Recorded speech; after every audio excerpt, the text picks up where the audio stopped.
O küləkli gündə dostlarımın məsləhəti ilə qərara gəldim ki, artıq 6 ildən çoxdur. Yazdığım köşələri sizin üçün video formata salım. Bax elə belə sizin üçün yazdığım köşələri oxuyacağam.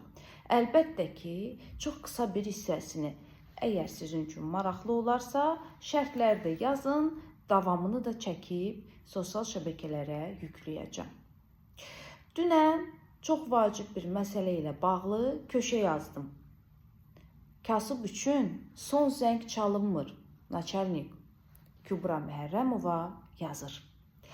Hər il məktəbdəki son zəng ərəfəsində mütləq bir həngamə yaşanmalıdır. 2024-25-ci il tədris ilinin əsas performansını son zəng üçün 150 manatdan yığmağa əmr edən Bakıdakı 107 saylı tam orta məktəbin direktoru Yaqut Müseyibli göstərdi.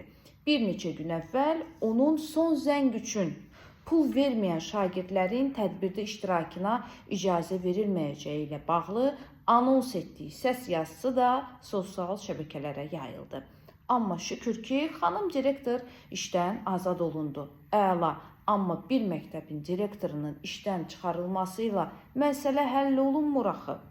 Az qala 35 ildir ki, hər il oxşar hadisələr baş verir. Son zəng tədbirləri bir əfi ilan olub, keçib valideynlərin boğazına.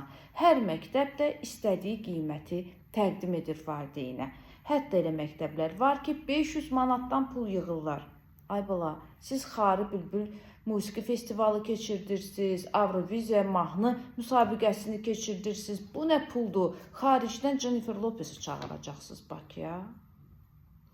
Və çoxu nəzərə almır ki, ölkədə minimum əmək haqqı ilə 400 manatdır. Bunun evində xəstə olanı var, körpəsi olanı var, övladını tək böyüdən ana var, aliment almayanı var. 11-ci sinif şagirdinin repetitor pulunu demirəm. 5 müəllim arasında qalıb yolları xərclənən məbləği demirəm. Bu yazıq uşaq günə 2 bulka ilə qidalansa, bir butulka su alsa, 2-3 müəllimin yanına gedib gəlsə, artıq 5 manat xərci çıxır.